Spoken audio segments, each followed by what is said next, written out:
Hello students, my self Nitin Singh from Chanakya college of education Bettiah. आज की class में मैं डीलेट फर्स्ट ईयर से या 7 सब्जेक्ट कोड के अंतर्गत यूनिट 4 में डिस्कशन करेंगे और देखेंगे यूनिट 4 में किन किन बिंदुओं को हमको डिस्कशन करना है। इसमें फर्स्ट पॉइंट है मानक के अर्थ। मानक क्या है इसको हम देखेंगे। मापक एवं उसके आंकड़े यूनिट में मापक के अर्थ क्या है, मापक और अनुमान लगाना क्या है, अनुमान करना, मापन करना, अनुमान, अमानक और अमानक इकाइयाँ स्टैंडर्ड एंड स्टैंडर्ड यूनिट्स क्या है, मापन के दौरान होने वाली गलतियों इसको भी हम डिस्कशन करेंगे। इसके विभिन्न प्रत्ययों को समझने का प्रयास करेंगे। लंबाई, क्षेत्रफल, धारिता, आयतन, समय का मापन कैसे करेंगे, इसके लिए स्टैंडर्ड यूनिट्स क्या है, इसको हम आइडेंटिफाई करेंगे। और लास्ट पॉइंट है आंकड़ों का प्रत्यय एवं प्रस्तुतिकरण। आंकड़ों को छोटे छोटे कॉन्सेप्ट्स क्या है उसको हम कैसे रिप्रेजेंट करेंगे। ग्राफिकल रिप्रेजेंटेशन ऑफ डाटा का ग्राफिकल रिप्रेजेंटेशन कैसे होता है, शॉर्ट फॉर्म में कैसे बनाते हैं, इन तमाम बिंदुओं पर डिस्कशन करेंगे। आज की कड़ी में हम देखते हैं मापनक अर्थात मापन का अर्थ, मापन क्या है, इसके बिंदुओं को हम समझने का प्रयास करते। रही बात मापन क्या है, इसीलिए थोड़ा सा देखते हैं। मापन का मतलब किसी वस्तु को जानना, समझना, अनुमान लगाना कह सकते हैं। देखते हैं, थोड़ी सी थ्योरी देखते हैं मापन के बारे में। अर्थ को समझने के लिए क्या करेंगे। मापन एक ऐसा गुण है, हुनर है जो हर व्यक्ति के जीवन में जरूरी होता है। कोई भी व्यक्ति हो उसके लिए मापन करना आवश्यक होता है। इसका मतलब कि यह गुण सभी व्यक्तियों में पाया जाता है, इसलिए पाया ही जाना चाहिए। होता क्या है, मापन को जानने के लिए हमें 3 बातों को समझना होता है कि वह पूर्व अनुभव पर आधारित है। पहला, संक्रमिता, इसका मतलब उस वस्तु का कितना संक्रमण है, इस वस्तु का कितने रूप से समझ है, संक्रमित है। उस वस्तु की तुलना के रूप में उस वस्तु को हम कितने दूसरे वस्तुओं, सिद्धांतों के भाग में कर सकते हैं, इस रूप में वस्तु को हम समझें। खैर, इसको आइडेंटिफाई भी हम आगे देखते हैं। दूसरा, संरक्षण, वस्तुओं की समझ, संरक्षण डेवलप करना चाहिए। वस्तु को छोटा बड़ा कर देने पे, आकार परिवर्तन कर देने पे वस्तु का मापन वही रहता है, इसे संरक्षण के रूप में कह सकते हैं। और लास्ट में इकाई का सिद्धांत। इट मीन्स मापन को जानने के लिए 3 बिंदु को आपको जानना पड़ेगा। पहला, संक्रमिता क्या है, दूसरा संरक्षण क्या है, तीसरा इकाई का सिद्धांत। इन तीनों पॉइंटों को आप समझ जाएंगे। इन तीनों बिंदुओं को यदि आपने समझ लिया है, आपने जान लिया है, तो इसका मतलब मापन का अर्थ, मापन का आइडिया, मापन का प्रत्यय काफ़ी हद तक आपने समझ लिया है, आपको आ गया है। अब इन्हीं तीनों पॉइंटों में तीनों बातों को हम समझते हैं, एक एग्जाम्पल के रूप में देखने का प्रयास करते हैं। देखते हैं कैसे। ABC 3 वस्तु हैं, 3 आर्टिकल्स हैं, 3 ऑब्जेक्ट्स हैं, जिसमें A B से बड़ा, इसका मतलब A बड़ा है B से और B C से बड़ा। A B से बड़ा है और जो C है और जो B है वो C से बड़ा है, ऐसे कुछ। ठीक,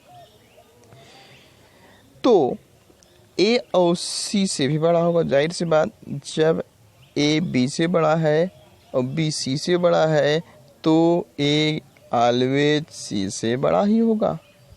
ठीक, इसमें हम A C के मध्य संबंध को चर्चा नहीं किया था, लेकिन हमने इन सिद्धांतों के आधार पे इस सिद्धांतों के आधार पर संक्रमित कर लिए, अनुमान लगा लिए कि यदि ये दोनों हैं, ऐसा ए बी से बड़ा, बी सी से A is greater than B और B is greater than C, then always A is greater than सी।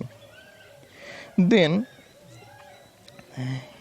अब हम देखते हैं जो ए बी सी के मध्य संबंध निकाला, रिलेशन निकाला, उसे जो रिलेशन ए और सी का हमने ये निकाला ना, ए इज ग्रेटर देन सी, इसको ए सी का मध्य जो संबंध है इसके बी के साथ संबंध के आधार पर किया। बी के साथ संबंध के आधार पर जैसे कि पहली लाइन में दिया गया A is greater than B and ये वाली बात, और नीचे ये भी दिया गया कि बी इज ग्रेटर देन सी। अब हम बीच वाले संबंध से ए सी का संबंध निकाल लिया और इस तरह से तुलना संक्रमिता के सिद्धांत के मुख्य भाग के रूप में अदा हुआ। इसका मतलब कि हमने क्या किया, ये जो संक्रमिता का सिद्धांत है, संक्रमिता किया दो वस्तुओं की तुलना, कंपैरिजन के रूप में संक्रमिता बनाया, संक्रमित किया।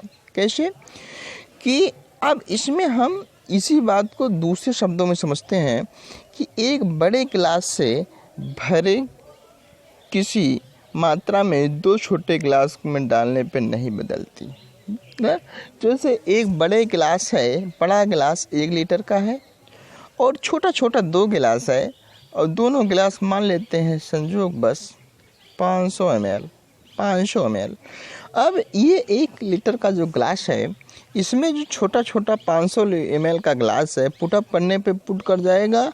यही संरक्षण का सिद्धांत है। इसे कैसे संक्रमित किया गया, संक्रमित के सिद्धांत के संक्रमिता कैसे किया गया, जैसे दो छोटे छोटे गिलास की जो मात्रा है पाठ का, उसको एक पाठ में एक बड़े 1 लीटर के बर्तन में हमने जब पुटअप किया तो देखा उसकी मात्रा वही है, 1 ही लीटर है, लेकिन उसका आकार चेंज हो गया। इससे वस्तुओं का संरक्षण तो समझ में आया ही, लेकिन इस छोटे छोटे दोनों गिलास की तुलना बड़े गिलास में हमने कर लिया, बड़े गिलास के रूप में कर लिया।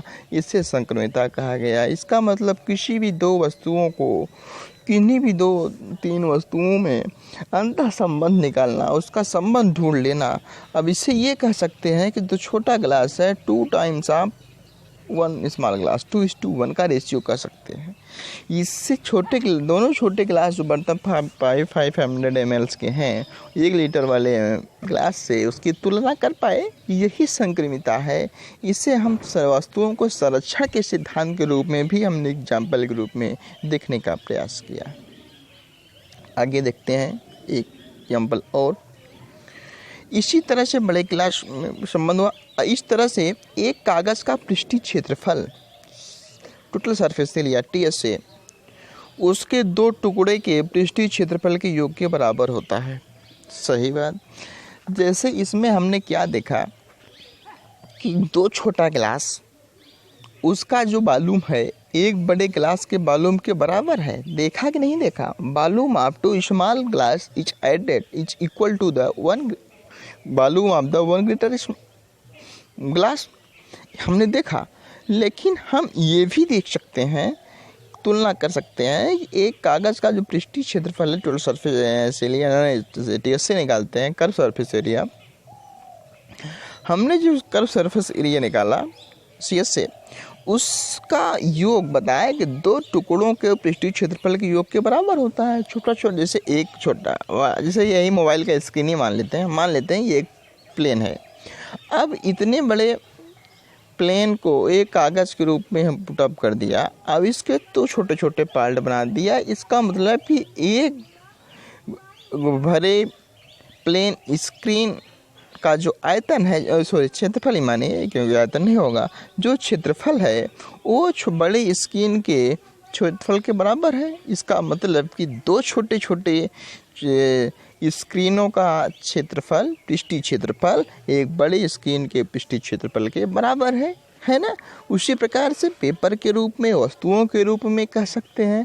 जैसे ग्लास का एग्जाम्पल दिए थे, ग्लास के रूप में आप कह सकते हैं कि 2 छोटे छोटे ग्लास का वॉल्यूम एक बड़े ग्लास के वॉल्यूम के इक्वल है, कह सकते हैं।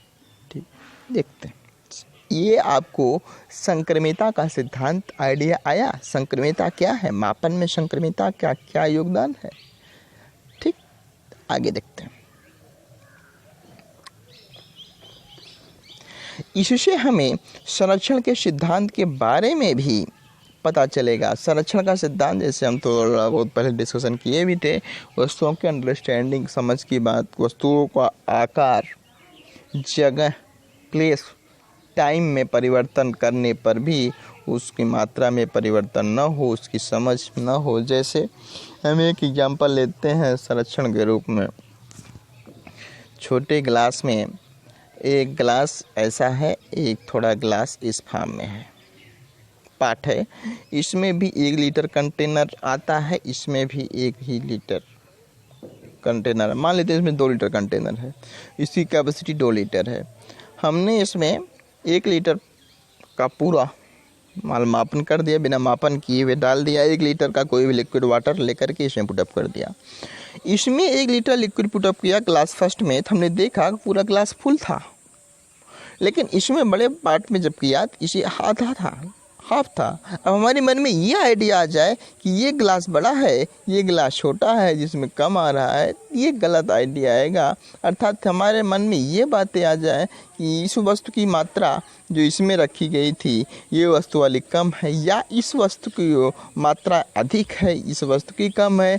मात्रा सेम होने के कारण उसकी अंडरस्टैंडिंग, समझ हमारे मन मस्तिष्क में गलत बैठ जाती है। इससे वस्तुओं का संरक्षण हमें नहीं रहता, इसलिए ऐसा होता है। वस्तुओं के संरक्षण की समझ हो जाने पर ऐसी त्रुटि नहीं होती। ठीक, आइडिया आया? चलिए समझते हैं। संरक्षण के सिद्धांत के बारे में पता चलता है। संरक्षण का मतलब जब किसी मात्रा जैसे लंबाई, भार, आयतन, भाई लेंथ चाहे हो, चाहे वेट निकालना हो, चाहे वॉल्यूम निकालना हो, इसी का जो मापन किया जाता है, तो इसकी एक इंटरनेशनल यूनिट्स होती है जो कि हर जगह मान्य होती है। जैसे पानी की मात्रा को लीटर में नापा जाए, तो लीटर को चाहे हम यहाँ नापें, चाहे पटना में नापे, चाहे दिल्ली में नापे, चाहे जहाँ नापे, उसका मानक तो वही न होगा, गलत होगा। वही स्टैंडर्ड यूनिट की बात कहा गया जिससे पूरा दुनिया मान्य होता है। कहीं भी जाएंगे होल ओवर वर्ल्ड में वो मानक माना जाएगा। बच्चों को मापन जानने व समझने के लिए 2 स्टेप्स हैं।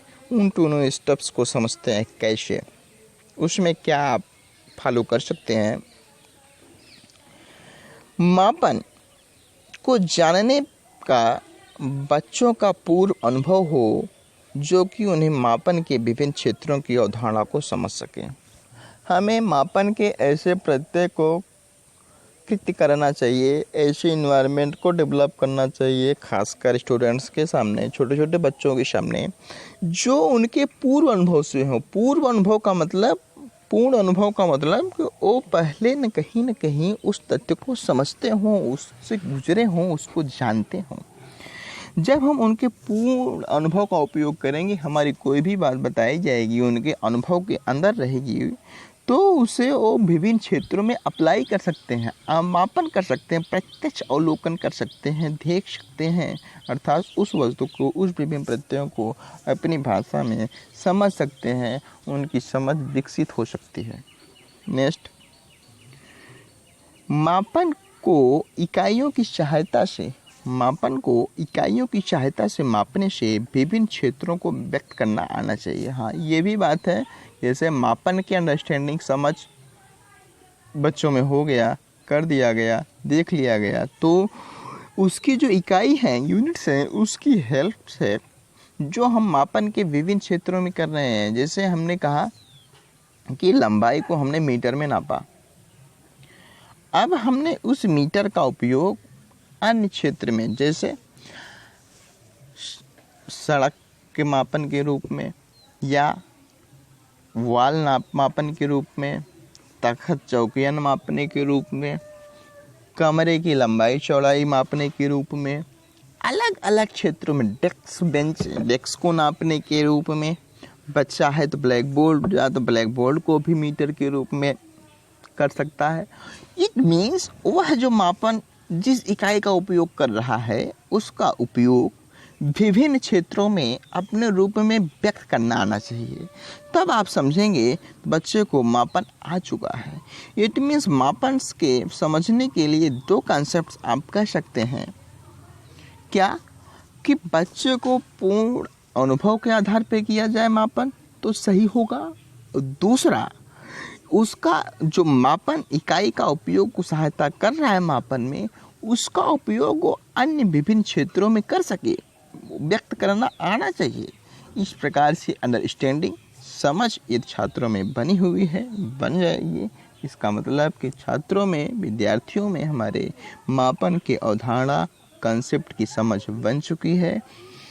अतः इसके लिए हम इन्हीं दोनों प्रत्ययों, इन्हीं दोनों तथ्यों को छात्रों में समझाने का प्रयास करते हैं, देखने का प्रयास करते हैं। ठीक इसी के आधार पे आज मापन के अर्थ के रूप में, मापन के अर्थ में हम लोगों ने जो देखा उसको थोड़ा रिवीजन के रूप में 2 मिनट में देखते हैं। मापन को हम लोगों ने समझने के लिए 3 बिंदुओं को लिया। वो 3 बिंदु थे संक्रमिता, संरक्षण और यूनिट का सिद्धांत। किसी भी वस्तु का मापन के लिए ये 3 बातें जानना जरूरी है। क्या? संक्रमिता, दूसरा संरक्षण, कंजर्वेशन जिसे बोलते हैं, ऑपरेशन, संरक्षण, और तीसरा इकाई का सिद्धांत, यूनिट्स। यदि ये तीनों सिद्धांत बच्चों में समझ लिया है, जिसका हमने संक्रमिता, संरक्षण और इकाई डिस्कशन किया, यदि तीनों की समझ हो गई है तो आप कह सकते हैं मापन का समझ बच्चों में है। मापन जानने के लिए ये तीनों अति आवश्यक हैं, जो ऑपरेशंस होते हैं और कंजर्वेशंस होते हैं, यूनिट्स होते हैं। ठीक, इसके अलावा बच्चा जान गया मापन का अर्थ, उसका समझने के लिए ये 2 बातें बताई गई कि उसको कैसे मापन वस्तुओं के बारे में दिया जाए, उसके पूर्ण अनुभव के आधार पे। पूर्ण अनुभव मतलब कि कोई भी बात, कोई भी तथ्य मापन के रूप में समझाई जाए तो उसके पूर्ण अनुभव पे आधारित हो। और नेक्स्ट, उसके बाद ये भी चर्चा किया गया कि जो यूनिट बच्चा ने सीखा, जो मापन बच्चे ने इकाइयों की सहायता के रूप में सीखा, उसका विभिन्न क्षेत्रों में उसको उपयोग कर सके, व्यक्त कर सके। इन्हीं तथ्यों के साथ हम आज मापन के अर्थ के रूप में आज की वीडियो को यहीं समाप्त करते हैं, क्लास को। हाँ, आपको एक सूचना भी देते हैं कि आप वीडियो को लाइक, शेयर और चैनल को सब्सक्राइब भी करें, वीडियो अच्छा लगा हो तो। और आज के लिए इतना ही। Thank you class.